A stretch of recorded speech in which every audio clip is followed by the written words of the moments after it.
우리가 성경을 읽을 때 쉽게 빠지는 유혹 중에 하나는요, 하나님을 쉽게 이해할 수 있다라는 생각입니다.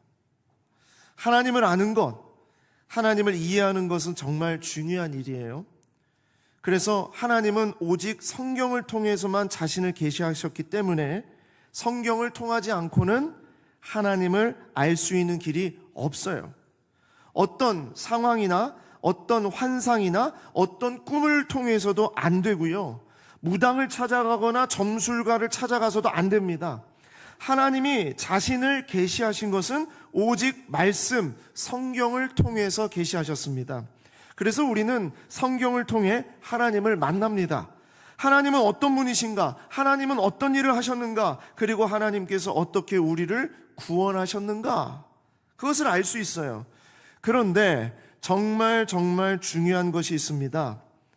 그것은 성경은 하나님이 자신을 계시하신 말씀이지만 하나님 전부를 계시하신 것은 아니라는 거예요. 그러니까 하나님은 성경을 통해서 계시하셨지만 하나님이 드러내신 데까지만 우리는 하나님을 알 수 있다는 겁니다. 우리가 망원경으로 뭔가를 이렇게 멀리 있는 것을 이렇게 바라볼 때요, 볼 수 없는 영역을 볼 수 있어요, 망원경으로. 그런데 그 전체를 다 볼 수는 없다는 것이죠. 그렇듯이 하나님께서 계시하시고자 하는 그 영역만큼만, 성경의 영역만큼만 우리는 하나님을 알 수 있습니다.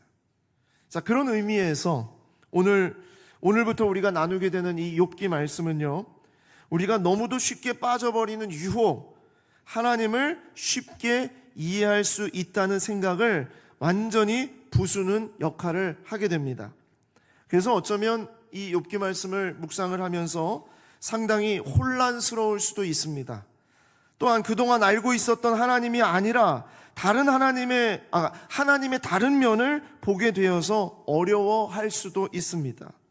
어떤 분은 욥과 같은 삶이 나에게는 절대 일어나지 않기를 바라기도 할 것이고요, 속으로는 나는 그와 전혀 다른 인생일 거야 라고 애써 외면하려고도 할 것입니다. 하지만 욥기를 통해 드러내신 하나님을 알아가면 알아갈수록 책에서 만나는 하나님이 아니라, 다른 사람들이 전하는 그런 하나님이 아니라 나의 일상에서, 내 삶에서 실제로 만나게 되는 하나님으로 고백될 것을 소망하시기 바랍니다. 그리고 실제로 우리 삶에 일어나는 하나님의 축복과 하나님의 인도하심은요, 전혀 다른 하나님의 다른 영역을 통해서 우리에게도 부어진다는 것을 우리가 경험하게 되고 알게 될 것입니다. 자, 성경에는 지혜, 하나님의 축복을 받는 지혜를 두 가지로 이야기하고 있는데, 그것을 규범적 지혜와 반성적 지혜로 그렇게 표현을 합니다. 이것은 제가 지난번에 한번 전도서 말씀을 나눌 때 언급을 했던 부분입니다. 자, 규범적 지혜와 반성적 지혜. 성경에는 이 두 가지의 지혜가 등장을 하는데요, 규범적 지혜라는 것은요, 잠언과 같이 권선징악, 인과응보, 이 누구나 다 수긍할 수 있는 보편적인 지혜를 말할 때 규범적인 지혜라고 해요. 그러나 이 반성적인 지혜는 무엇을 말하냐면 바로 수긍이 되지 않는 지혜입니다. 이 전도서와 욥기에 종종 나타나는 그런 지혜인데, 우리가 정해놓은 규범에서 벗어난 지혜, 우리가 정한 틀에서 벗어난 지혜를 말할 때 반성적인 지혜라고 해요. 그래서 이 반성적인 지혜는 곰곰이 생각을 하고 깊은 묵상을 하고 사색을 통해서 조금 알 수도 있고 그래도 전혀 알 수도 없는 것이 바로 반성적인 지혜입니다. 사람의 행위와 무관하게 선한 양심과 다른 결과를 얻는다고 해도 이해할 수 없는 이 일 넘어서 뭔가 다른 어떤 손길이 있다라는 것을 보게 되는 그런 것이 바로 반성적인 지혜다라는 거예요. 하나님을 믿는 사람들은 이 땅에서 받는 축복을 말할 때 이런 규범적인 지혜만을 말하는 것이 아니라 반성적인 지혜가 있다는 것, 바로 이러한 하나님의 인도하심이 있다는 것을 고백하는 사람들이 바로 하나님을 믿는 사람들이에요. 장례식장에 가서, 제가 이번 장례 때도 말씀을 드렸습니다만, 장례식장에 가서 어떻게 찬송을 부를 수 있어요? 노래를 부를 수 있어요? 이게 이해가 되지 않습니다. 어떻게 장례식장에 그 슬프고 찢어지는 아픔을 가지고 있는 그 자리에 가서요, 감사합니다, 하나님께 영광을 올립니다, 어떻게 그런 말을 할 수 있냐고요. 그것은 규범적인 지혜로 해석이 되는 것이 아니라 반성적인 지혜로 해석이 되는 겁니다. 자, 욥이요, 욥처럼 아무 잘못이 없는 사람에게도 불행과 고난이 닥치는 경우가 존재합니다. 그래서 사람들은요, 모든 일에 원인과 까닭이 있다고 주장합니다. 반드시 그 원인과 까닭이 있거나 아니면 분명히 뭔가 어떤 근거가 있다, 그렇게 된 거는 다 이유가 있어, 그렇게 얘기합니다. 그런데 반성적인 지혜는요, 그 원인과 까닭을 절대 알 수가 없어요. 왜 그런 일이 벌어진지 몰라요. 왜 그런 일 가운데 내가 그렇게 살아가야 되는지 몰라요. 여러분, 그것이 바로 욥기가 말하고자 하는 반성적 지혜입니다. 자, 그러면 우리가 욥기 말씀으로 한 발짝 더 다가가서 보도록 하겠습니다. 욥기, 이 욥기는요, 성경에서 가장 유명한 이야기 중에 하나죠. 그러나 이상하게도 우리가 가장 어려워하는 이야기입니다.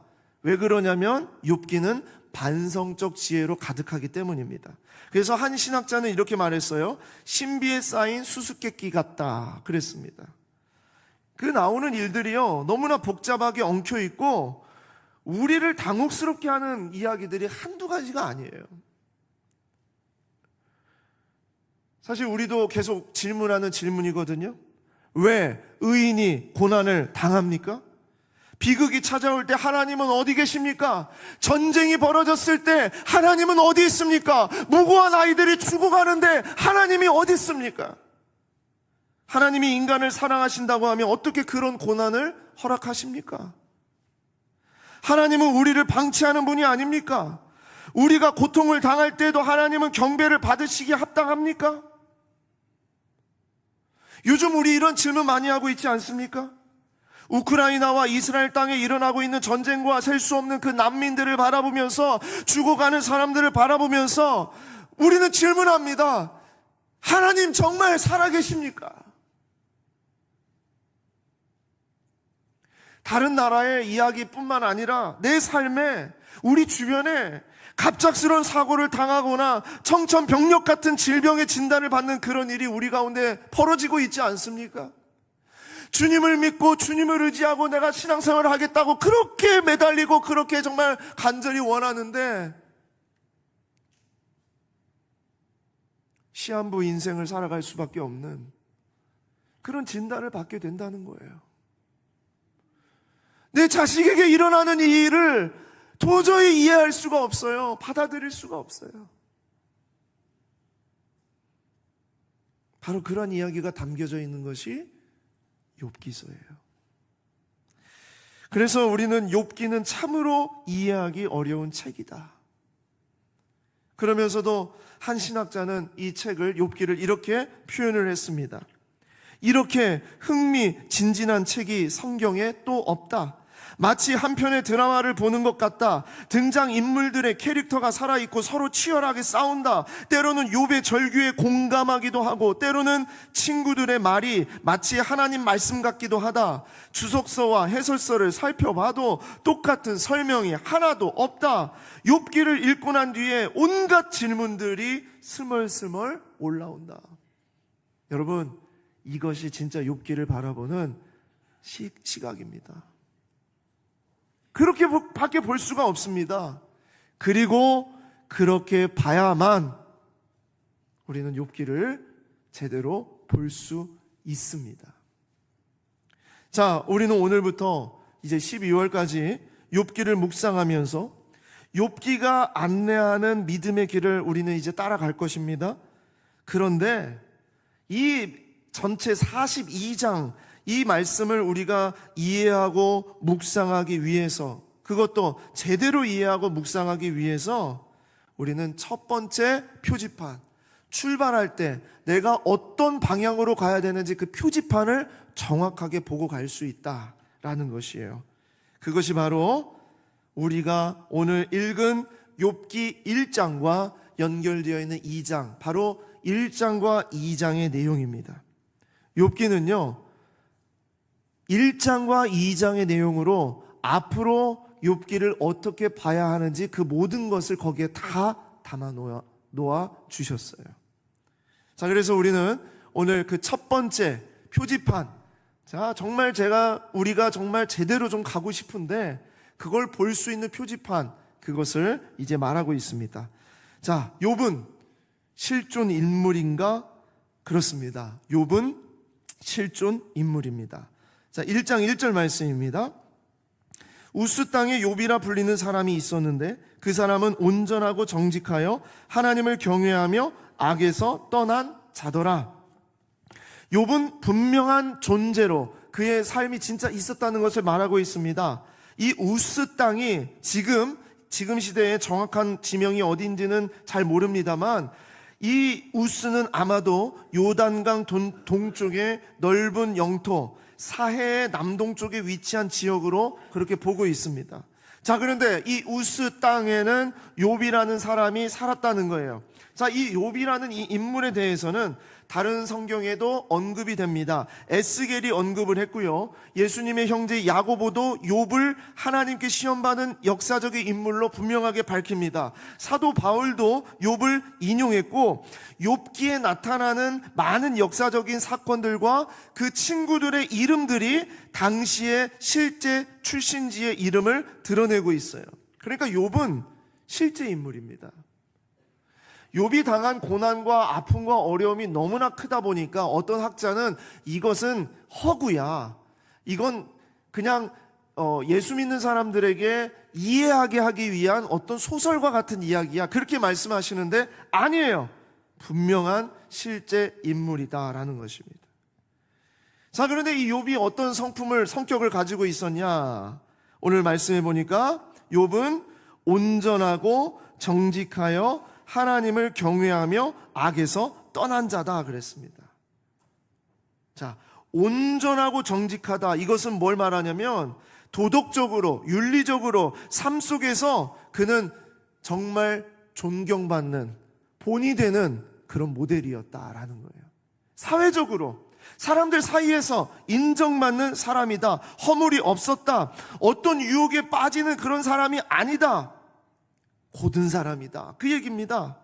자, 그리고 하나님을 경외하며 악에서 떠난 자라는 것은 무엇을 말하냐면 도덕적으로 윤리적으로 온전한 만큼 신앙적으로도 그의 모습이 어땠는지 영적으로 그는 하나님 앞에 제대로 서 있었다.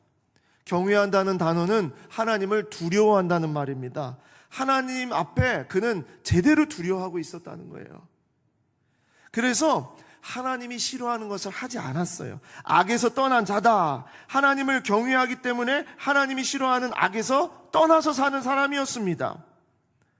여러분, 이런 사람은 축복을 받습니까? 안 받습니까? 안 받습니까? 자신 있게 말씀해 보세요. 축복 받습니까? 안 받습니까?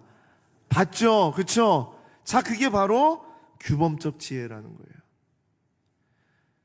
사회적으로 사람들 사이에서 그는 본이 되고 도덕적으로 윤리적으로 문제가 없고 하나님 보시기에 그는 그 중심이 하나님을 향하고 있었기 때문에 그는 축복받아야 되는 거예요. 이게 규범적 지혜입니다. 아니나 다를까 그가 얼마나 많은 축복을 받았는가. 2절 보십시오. 그에게 아들 7과 딸 3이 태어나니라. 아들 7이라는 이 단어는요, 그냥 7명 낳았구나, 그게 아닙니다. 구약 성경에서 아들 7이다 라고 얘기하는 것은 축복, 완전한 축복을 받았다는 얘기예요. 그런데다가 아들 7에다가 딸 3이에요. 그럼 몇이에요? 10입니다. 숫자가 완전히 채워졌다, 완전한 축복이다, 그의 가정은 축복을 받은 가정이다, 그 얘기입니다. 자, 그리고 소유물이 어땠습니까? 그의 소유물은 양이 7,000마리요, 낙타가 3,000마리요, 소가 500결이요, 암나귀가 500마리며 종도 많이 있었으니 어떤 사람? 동방 사람 중에 가장 훌륭한 자다 그랬습니다. 가장 훌륭한 자다. 이건 당연하다는 거죠. 규범적인 지혜 기준으로 봐서는 욥은 그런 축복을 받을 만해. 그래서 첫 번째로 욥기에서 나타내고 있는 욥의 모습은요, 욥은 규범적 지혜자로 나타납니다. 규범적 지혜자다. 그러니까 받을 만한, 축복을 받을 만한 인물이다, 그런 얘기입니다. 동방 사람 중에 가장 훌륭한 자다 그랬어요.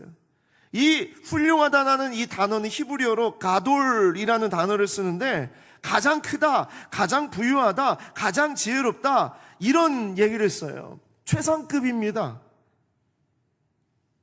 어마어마하게 부자였고 가장 축복을 받았고 동방에서 그 이름 말하면 모르는 사람이 없을 정도로 그랬던 사람이다. 자, 얼마나 그가 규범적인 지혜를 소유한 사람이었는지 그 얘기를 하고 있는 거예요.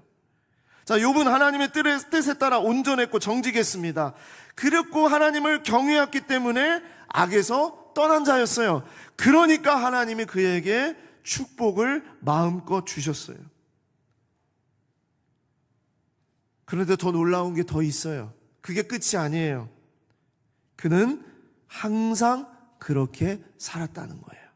자, 욥기 1장 4절 보시겠습니다. 그의 아들들이 자기 생일에 각각 자기 집에서 잔치를 베풀고 그의 누이 3명도 청하여 함께 먹고 마시더라. 자녀들이 생일만 되면 시끌벅적하게 잔치를 베풀고 서로를 축복하고 막 마음껏 누렸다는 거예요. 그런데 그들이 차례대로 잔치를 끝내면 욥이 그들을 불러다가 성결하게 하되 아침에 일어나서 그들의 명수대로 번제를 드렸으니 이유는 욥이 말하기를 혹시 내 아들들이 잔치를 하다가 즐기다가 뭔가 하나님 앞에 죄를 범하여서 마음으로 하나님을 욕되게 하였을까 하였다는 거예요. 자기들의 식솔들을 하나님 앞에 제대로 잘 키워가는, 성장시켜 나아가는 그런 아버지였다는 것을 말하고 있습니다. 사실 여기 아내가 등장하지 않지만요, 아내도 정말 아주 훌륭하고 뛰어난 그런 마음을 가진 여자였어요. 그렇기 때문에 이 가정 자체가 하나님 앞에 범죄하지 않도록 늘 깨어 있었다는 겁니다. 그런데 뭐라고요? 욥의 행위가 항상 이러하였더라. 그냥 욥은 우리가 거론할 인물이 아닙니다. 그냥 축복 받아야 됩니다. 욥은. 그렇죠? 항상 이러하였더라. 규범적 지혜의 끝판왕, 절대 지존, 완전 무결한 자, 축복을 받을 수밖에 없는 완벽한 삶, 그것이 바로 욥이었다. 제가 가끔 그런 사람 이야기를 들어요. 엄친아 이야기 들을 때 제가 가끔 그런 얘기를 듣습니다.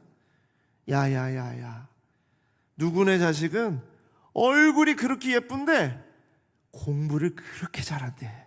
전교 1등 한대. 근데 그게 다가 아니다. 거기서 끝나면 좋아요. 그 정도 했으면 그래도 엄청나게 정말 힘들어요. 그런데 거기다가 한마디 더 합니다. 야, 그런데 걔는 있잖니, 매일 새벽 기도를 나간단다. 여러분 그런 얘기 들어보신 적 없어요? 예. 가끔 들어요. 여러분 들어보신 적 없어요? 혹시 여러분 자녀들에게 그렇게 얘기하신 적 없어요? 예. 그럴 때 가끔 나오죠. 완벽한 하나님의 자녀, 외적으로도 내적으로도 흐트러짐이 없는 그런 자녀. 야, 정말 어떻게 이런 자녀를 낳았대. 정말 너무 좋겠다. 너무나 부러운 그런 자녀. 여러분 우리가 가끔 그런 이야기를 들을 때 있지 않습니까?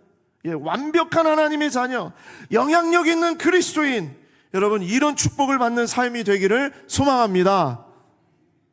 네, 아멘을 크게 안 하실 줄 알았어요. 그 이유는 이제 좀 안다 이거죠. 예, 그죠? 아신다 이거죠. 욥의 이야기가 그렇게 흘러가지 않을 것이라는 것을 아신다는 거죠. 제가 처음에 말씀드렸잖아요. 우리는 너무 하나님을 쉽게 아는 척한다고요. 그래요. 그것이 다가 아니었어요. 자, 이제 하나님의 뜻이 이제 나타나기 시작을 합니다. 욥은 아무런 잘못이 없어요. 욥은 아무 잘못이 없어요. 그런데 갑자기 장면이 전환되면서 천상의 이야기로 바뀌어져요. 보이지 않는 하나님의 천사들과 또 사탄들의 그런 이야기들로 바뀌어지게 됩니다. 천상의 회의가 벌어집니다. 1장 6절 말씀입니다. 하루는 하나님의 아들들이 와서 여호와 앞에 섰고 사탄도 그들 가운데 온지라. 하나님의 아들들이 맡겨진 일을, 이 천사들을 말하는데 이 맡겨진 일을 감당하고 여호와 앞에 섰어요. 그런데 그 자리에 누구도 같이 섰냐면 사탄도 같이 섰습니다. 자, 하나님을 중심으로 해서 하나님 앞에 천상의 존재들이 함께 모여있는 이 장면은 여기서만 나오는 것이 아니라 성경의 다른 부분에서도 나타나고요. 어떻게 사탄이 하나님과 말을 할 수 있냐? 예, 사탄이 하나님과 대화하는 그런 장면들이 나타나기도 합니다. 근데 중요한 것은 이것입니다. 자, 이 이야기에 담겨져 있는 것은 그것이에요. 이제 욥에게 어떤 일이 닥칠 것인데 그 욥에게 닥치는 그 일은 욥의 문제나 욥의 죄 때문이 아니다. 그것을 말하고 있어요. 이것은 천상에서 하나님과 이 그 사탄과의 대화 속에서 하나님이 허락하신 일로 나타납니다. 우리가 고난을 겪게 될 때 죄를 지은 고난이 있고요. 그 죄와 무관하게 겪는 고난도 있어요. 이유를 모르겠어요. 왜 그런지 모르겠어요. 그런데 겪게 되는 고난이 있다고요. 욥의 고난이 바로 그런 고난이었습니다. 그런 거라는 겁니다. 자, 그리고 또 하나는 여기에 깔려져 있는 배경 또 하나는요.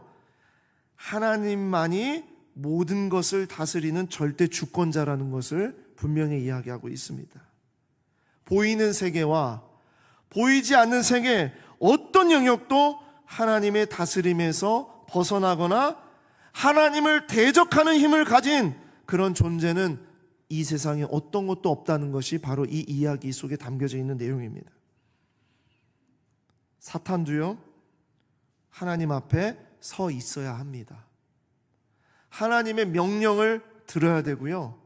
하나님께서 허락하신 데까지만 사탄도 움직일 수 있습니다.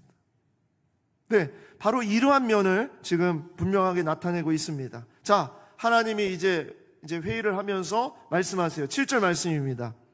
여호와께서 사탄에게 이르시되 내가 어디서 왔느냐? 사탄이 여호와께 대답하여 이르되 땅을 두루 돌아 여기저기 다녀왔나이다 그랬습니다. 두루두루 돌아 다녀왔나이다.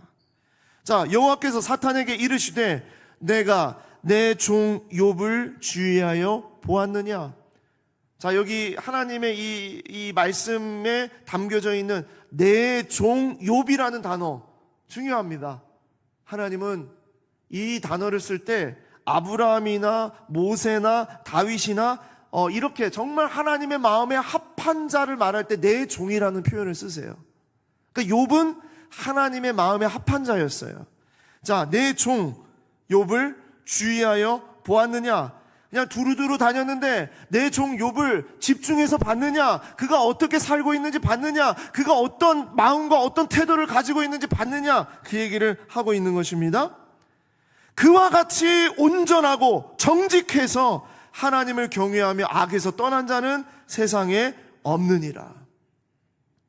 이거 하나님 자랑하시는 거예요. 사탄한테 야, 욥 봤어? 내 아들이야, 내 아들. 봤지? 내가 그런 욥과 같은 애가 이 세상에 없어. 하고 자랑하시는 거예요. 그러자 세상을 다 두루두루 돌아다녔던 사탄이 이야기합니다. 아닐걸요? 자, 9절 말씀부터 사탄이 여호와께 대답하여 이르되 욥이 어찌 까닭 없이 하나님을 경외하리이까? 주께서 그와 그의 집과 그의 모든 소유물을 울타리로 두르심 때문이 아닙니까? 축복하셨으니까 그것 때문에 그러는 거죠. 주께서 그의 손으로 하는 바를 복되게 하시고 그의 소유물을 땅에 넘치게 하셨기 때문 아닙니까? 자, 하나님 보세요. 만약에 주의 손을 펴서 그의 모든 소유물을 치십시오. 그리야 하시면 틀림없이 주를 향해서 욕하지 않겠나이까? 사탄은 분명하게 말하는 거예요. 이 세상에 신앙을 가진 사람 중에 까닭이 없는 신앙을 가진 사람은 없다. 다 이 이유 때문 아닙니까? 복 주시니까, 축복하니까 그거 바라보고 지금 그렇게 살아가는 거 아닙니까? 까닭 없는 신앙이 어디 있습니까? 그래서 다 빼앗아 보십시오. 다 가져가 보십시오. 욥이 그래도 그렇게 하는지. 사탄의 주장은 분명합니다. 그러자 하나님이 사탄의 손에 욥의 소유물을 다 빼앗도록 허락을 하시는 거예요. 1장 12절 말씀입니다. 여호와께서 사탄에게 이르시되 내가 그의 소유물을 다 내 손에 맡기노라. 다만 그의 몸에는 내 손을 대지 말지니라. 사탄이 곧 여호와 앞에서 물러가니라. 여러분, 이 말씀 속에 담겨져 있는 사탄의 역할과 사탄의 모습을 여러분 분명히 아셔야 됩니다. 사탄은요, 하나님의 통치 아래에 있습니다. 하나님은 사탄의 의도를 다 아십니다. 사탄은 하나님처럼 한 번에 여러 장소에 있을 수 있는 존재가 아니에요. 그리고 사탄은 하나님의 자녀의 마음을 들여다보거나 미래를 예언할 수 없습니다. 여러분, 제발 부탁인데요.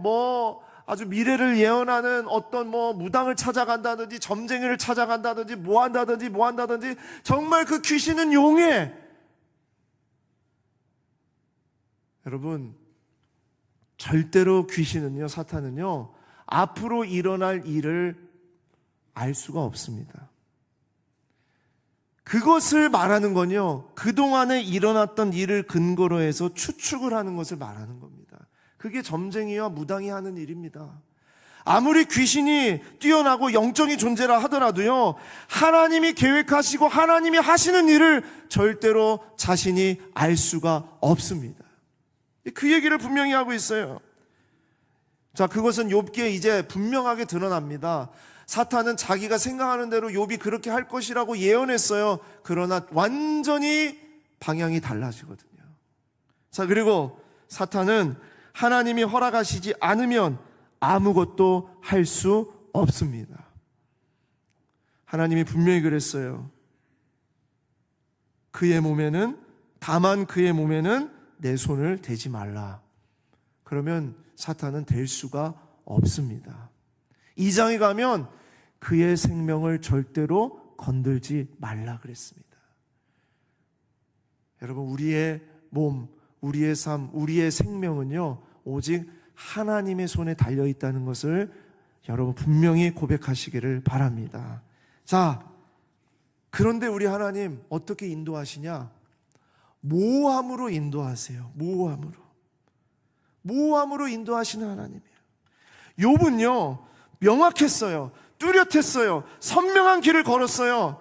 이 세상에 어떤 누구도 욥의 길을 모델로 다 삼았어요.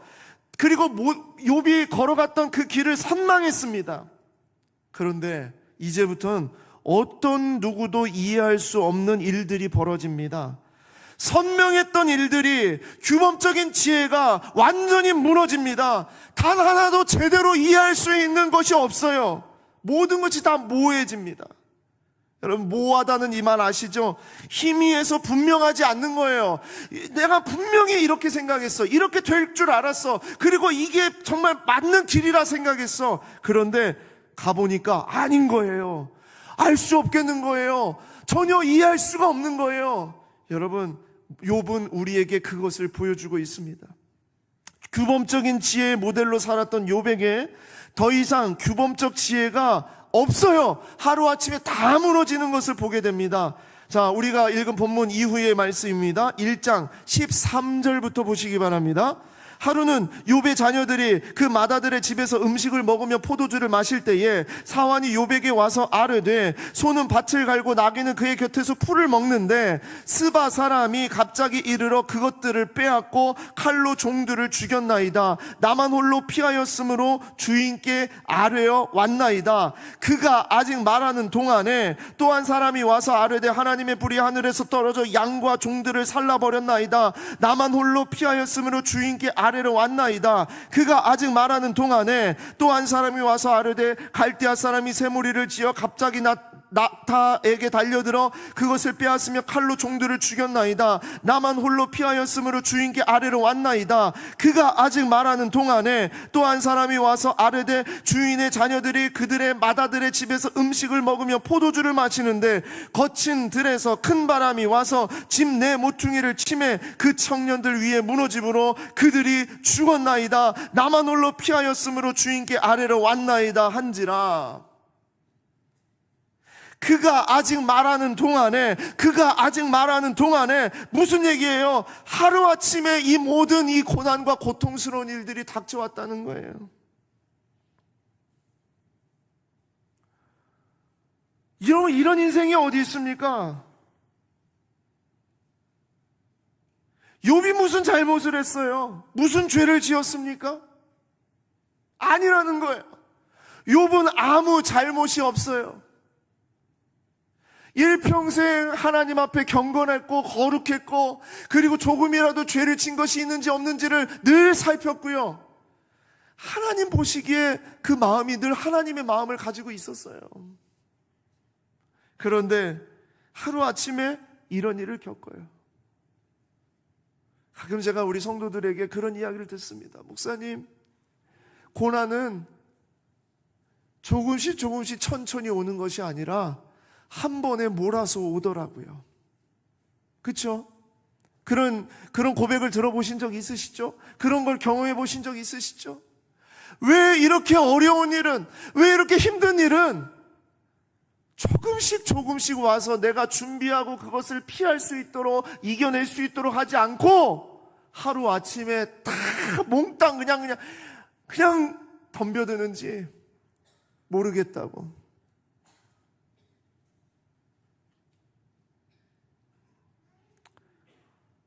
여러분, 우리가 아는 하나님은 이런 하나님이 아니잖아요. 그렇게 사랑하고 그렇게 자랑하면서 내 자식이라고 내 종이라고 그렇게 말씀하시면서 사탄에게 그렇게까지 자랑하신 하나님이 하루아침에 그의 모든 것을 싹 빼앗아 가시는 그런 하나님이 아니잖아요. 어떻게 이렇게 다 무너뜨리실 수 있습니까?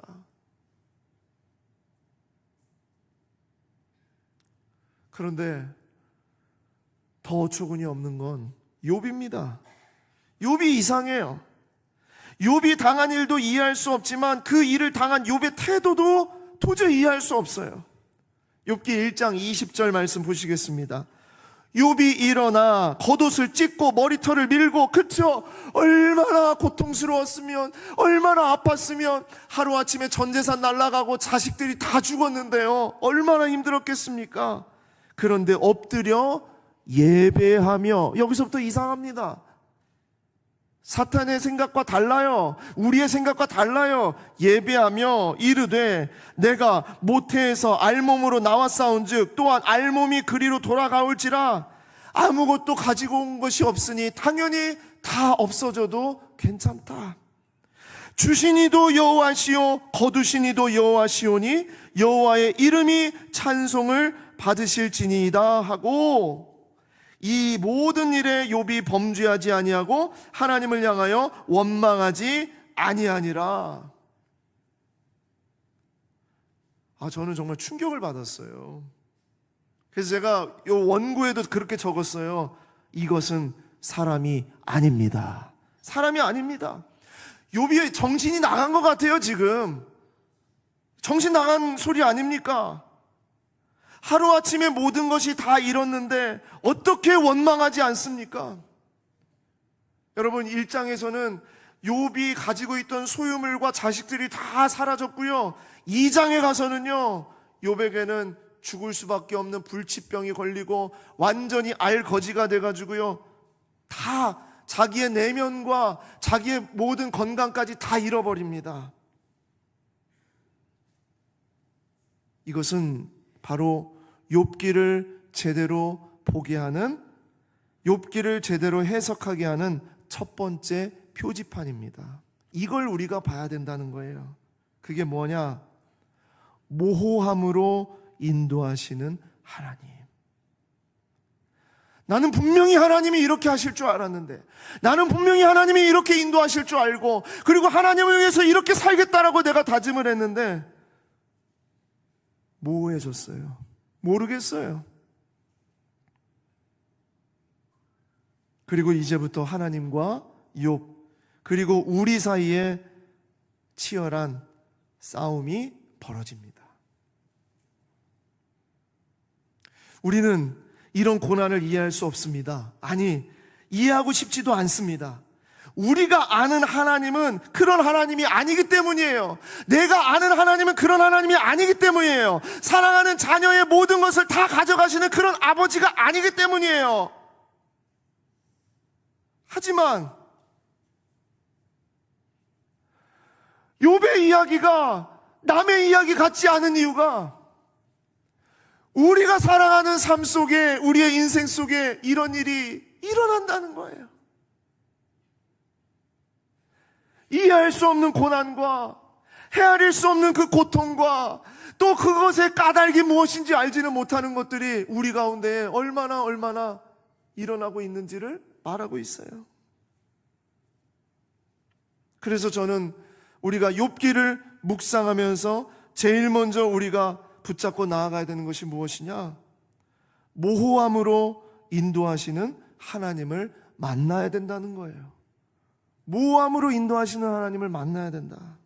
자, 모호함으로 인도하시는 하나님, 우리에게 무엇을 말씀해 주시는가? 첫 번째, 의인도 고통을 당한다는 겁니다. 의인도 고통을 당합니다. 욥기에 흐르고 있는 가장 강력한 메시지는 이겁니다. 의인도 고통을 당한다. 욥기의 이야기는 인간의 죄로 인한 고통을 말하는 것이 아닙니다. 본성이 악하니까, 그런 이유가 있으니까 그렇게 되었다는 것이 아니에요. 처음부터 하나님은 욥을 하나님을 경외하고 악에서 떠난 자로 말씀하셨어요. 하나님은 욥을 사랑하셨고 하나님은 욥을 자랑하셨습니다. 그런데 자꾸 어떤 이유를 들어서 욥의 고통을 설명하려고 해서는 안 된다는 거예요. 의인도 고통을 당합니다. 예수 믿는 사람이 하루아침에 망하게 되면요, 우리는 위로를 합니다. 격려를 합니다. 그러면서 얘기해요. 너를 2배로 하나님께서 축복해 주시려나 보다. 정말 좋은 위로고 정말 괜찮은 위로죠. 그런데 아니라는 거예요. 이해할 수가 없는 거예요. 욥의 친구들처럼 일주일 내내 욥 옆에 앉아가지고요, 아무 말 못하고 옆에 있는 거, 그것만 그렇게 해줘도 정말 대단한 일이에요. 그런데 자꾸 아름다운 이야기로 꾸미려고 하고 해석하려고 하고 포장하려고 하는 거요, 아니라는 거예요. 인생은 이해할 수 없는 길이라는 겁니다. 의인도 고통을 당합니다. 예수를 믿는 사람도 고난을 당합니다. 어려운 일을 당합니다. 이해할 수 없는 그런 자리에 나아가게 됩니다. 두 번째로, 모호함으로 인도하신 하나님은 무엇을 말씀해 주시는가? 우리들은 해답을 찾지만 두 번째로 해답은 모른다예요. 모른다. 사람들은, 저도 그렇고요, 늘 해답을 찾아요. 왜? 이해가 되어야 믿을 수 있기 때문에. 그러나 욥기는 우리에게 이상한 해답을 알려줘요. 그 해답이 뭐냐? 모른다는 거예요. 모른다. 왜 그런 일이 벌어졌는지, 왜 그런 어려움을 당하게 됐는지, 왜 아무리 물어도 우리는 모른다. 모릅니다. 욥기는 왜라고 묻는 우리들에게 있어서는 그 답을 찾을 수 없다는 것을 얘기하고 있습니다. 세상의 어떤 방식이나 어떤 논리로 풀어내도록 허용하지 않습니다. 따뜻한 위로나 불쌍히 여기는 마음으로 해답을 대신 말할 수 있을지는 모릅니다. 그러나 아니에요. 그게 답이 아니에요. 우리도 몰라요. 그래요. 모른다라고 고백을 해야 욥기를 묵상할 수 있는 거예요. 여러분, 이제 욥기에 수많은 사람들이 하나님은 이렇기 때문이야, 하나님이 이런 마음 때문이야, 하나님이 이래서야, 수많은 사람들이 와서 하나님을 대신해서 자기들의 그 얘기를 합니다. 답이 이거야, 인생의 답이 이거야, 인생의 해답은 이런 거야 하면서 욥을 위로합니다. 그러나 그 어떤 사람의 말도 해답이 없어요. 모릅니다. 여러분, 고난을 왜 당합니까? 모릅니다. 몰라요.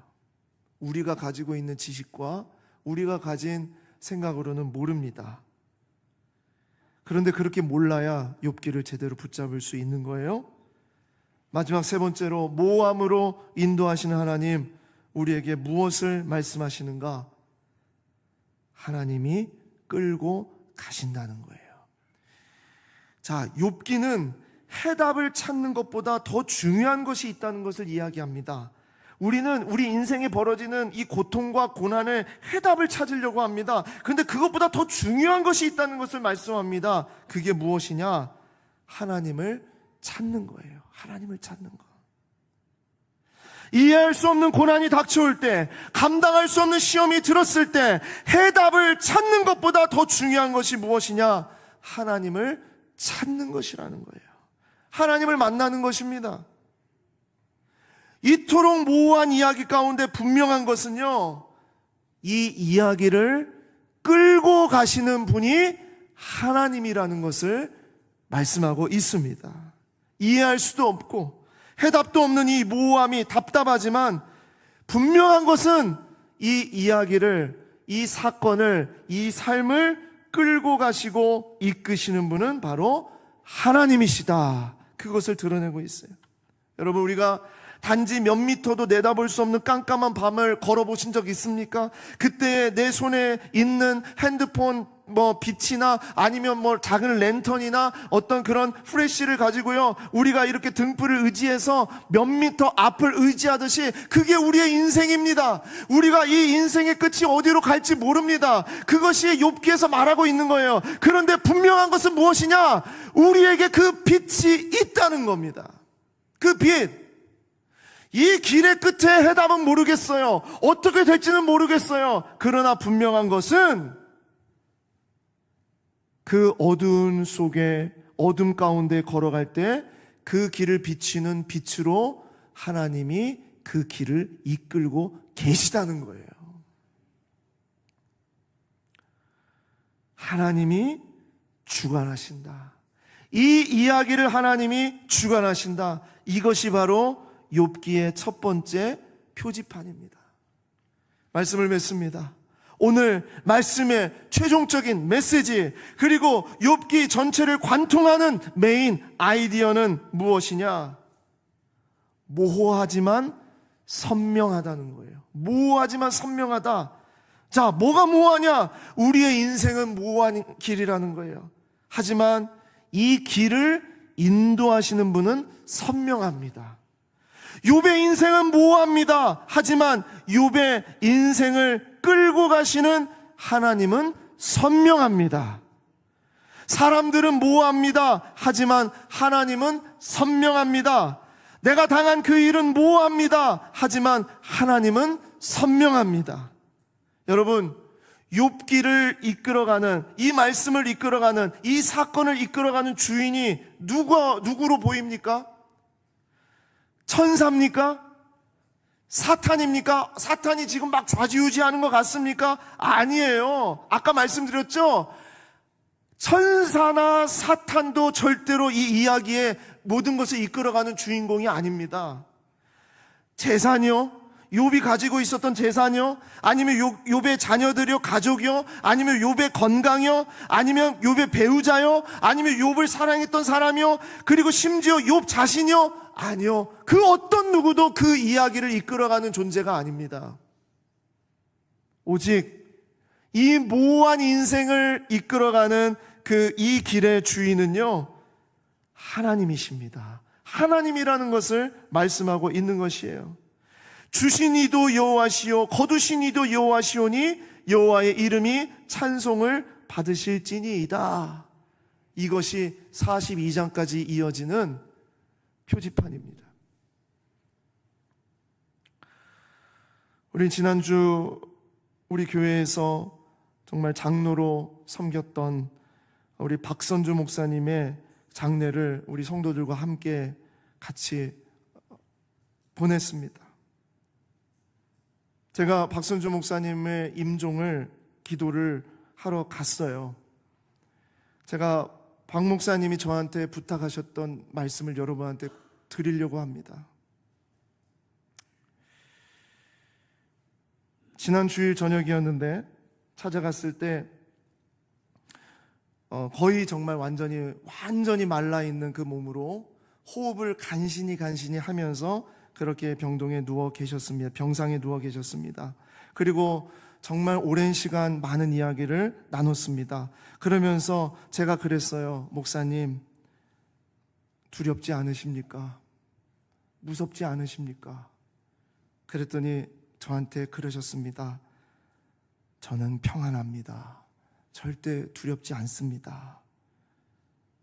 그러면서 하셨던 말씀이 우리 영광교회 성도들에게 너무나 미안합니다.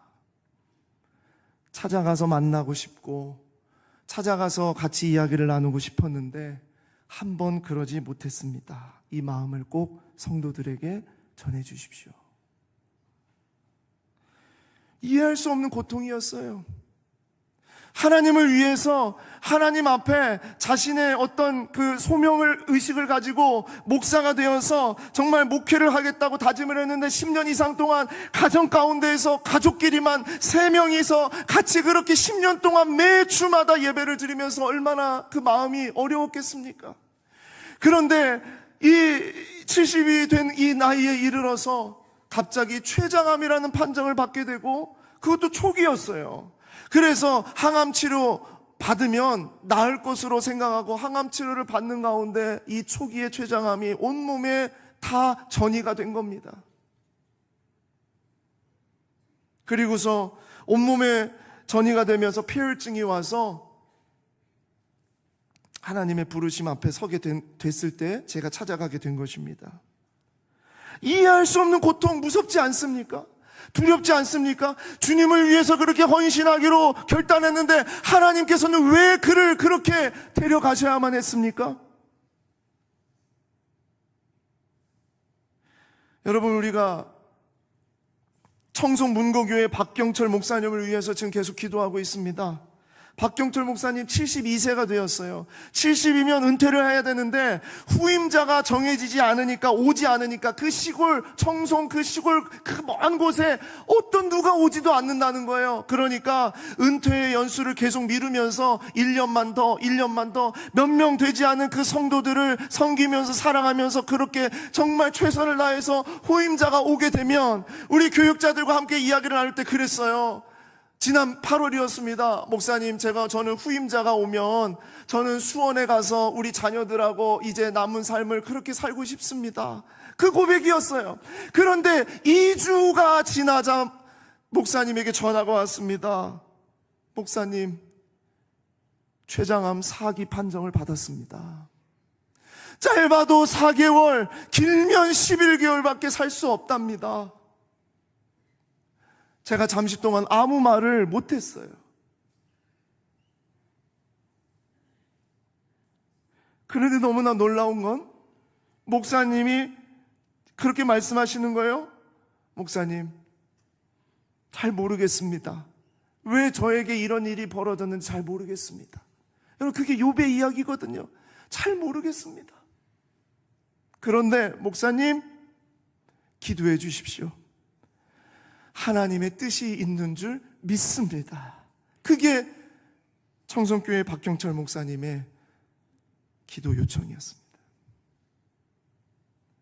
이해할 수 없는 고통 속에서 확신으로 살아가는 성도들, 욥과 같은 삶을 살아가고 있지만 그 속에서 모함으로 인도하시는 하나님, 그러나 이 가운데 인도하시는 하나님이 분명히 있다. 그것을 붙잡고 살아가는 그 고백이 여러분과 저의 고백이 되기를 소망합니다. 앞으로 욥기를 우리가 묵상하면서 욥과 더불어서 우리가 정말 이러한 치열한 싸움을 했으면 좋겠어요. 내가 아는 하나님, 내가 바라는 하나님, 내가 원하는 하나님이 아니라 하나님께서 보여주시고 하나님께서 나타나시고 하나님의 뜻대로 인도하시는 그 하나님을 우리가 고백하는 여러분과 제가 되기를 원합니다. 기도하겠습니다.